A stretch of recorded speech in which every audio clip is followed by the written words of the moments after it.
আমার মুখে নয় তার মুখে শুনেছ সে কি কি পাপ। তুমি মহাপ্রভুকে বলো, মহাপ্রভু হচ্ছে পতিত পাবন গৌরবতা। প্রভুকে বলো মধুমাতা কৃষ্ণ নাম দিয়ে এই মৃতভাবীকে উদ্ধার কিংবা সৎকার করতে।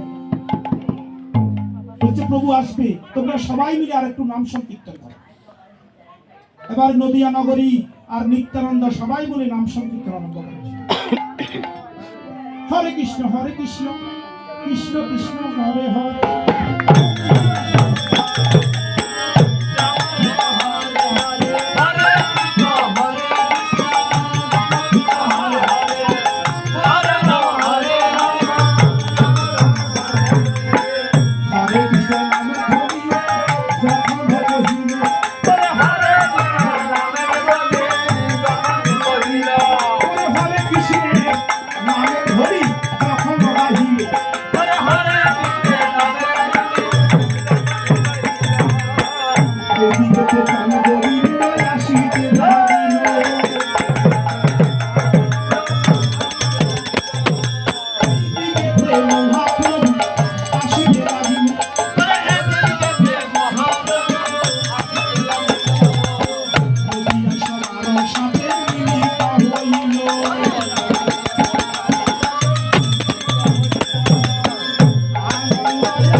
যখন সবাই মিলে মধুমাখা নাম কীর্তন আরম্ভ করেছে, নামের ধ্বনি শুনে মহাপ্রভু সুরধনির তীরে আগমন করেছে।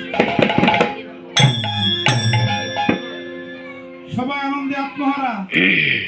এবার নদিয়া নগরী সবাই বলছে প্রভু গো, তোমার নাম পতিত পাবন গৌর হরি, তুমি কৃপা করে তোমার শ্রীচরণ দুলা দিয়ে এই মৃত ভাবিকে উদ্ধার করে দাও।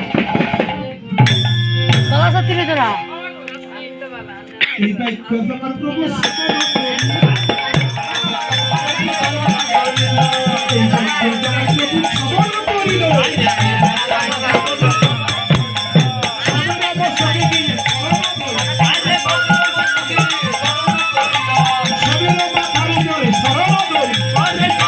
নীলেশ্বরা না ভাই, নীলেশ্বরা না, নীলেশ্বরা তো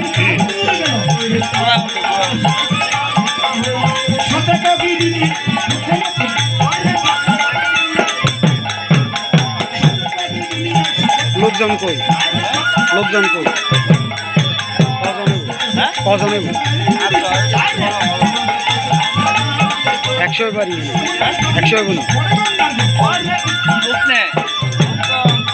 কত ইংনে কই না না না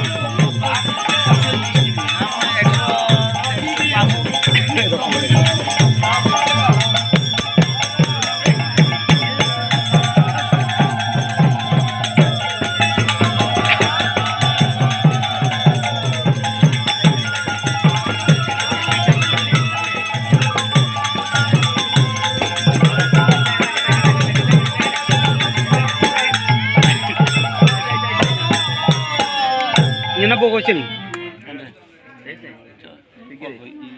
মহাপ্রভু স্বয়ং যখন পাবিন মাথায় উপর তুলছে এখানে বকব না এখানে বকতি এখানে এনে মেছে ইয়া মা দিছিলেন শকুন, শকুনের গিদ্দিনি বলা হয়।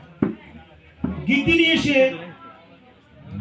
হাফিজ মাংস ভক্ষণ করছে। ভক্ষণ করার সাথে সাথে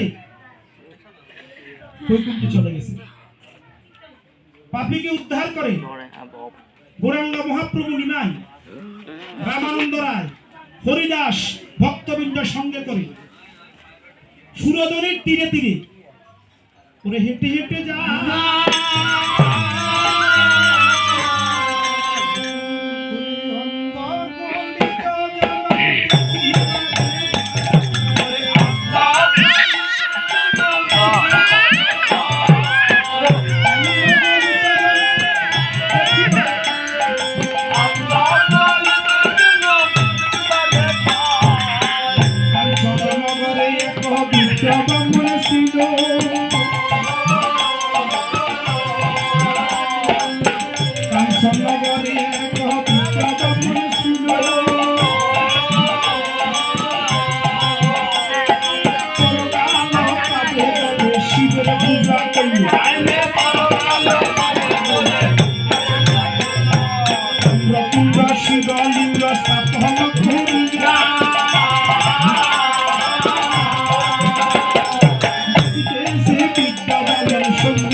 এই কথাটা খুব গুরুত্বপূর্ণ কথা।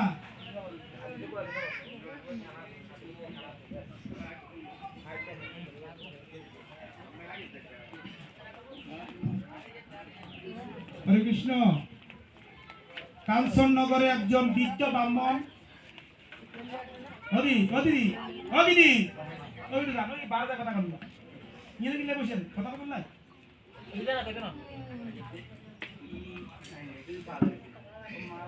বয়স তো শেষ, একটু গোবিন্দ বাচন করে আর আসবে না সময়।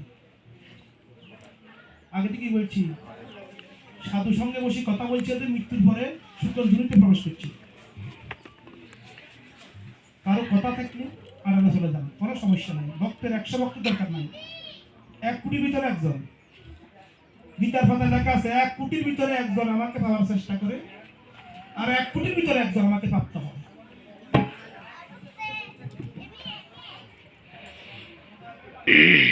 কাঞ্চননগরে একজন বৃদ্ধ ব্রাহ্মণ বসি বসি তাম্রকুণ্ড শিবলিঙ্গ প্রতিষ্ঠা করি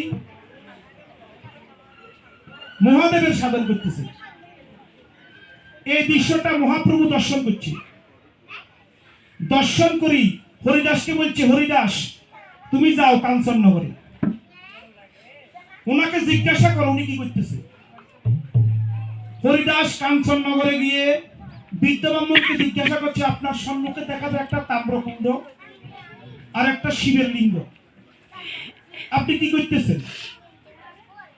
ওই বৃদ্ধ ব্রাহ্মণ হরিদাসকে বলছে, হরিদাস আমি পরকালে গোবিন্দের শ্রীচরণ পাবো বলে মহাদেবের সাধন করতেছি।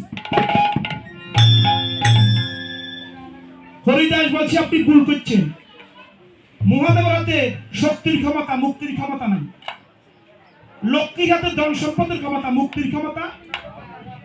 সরস্বতীর হাতে বিদ্যার ক্ষমতা, মুক্তির ক্ষমতা। মুক্তির ক্ষমতা একমাত্র একজনের কাছে আছে, এই বংশীধারী ছাড়া মুক্তি তার কেউ।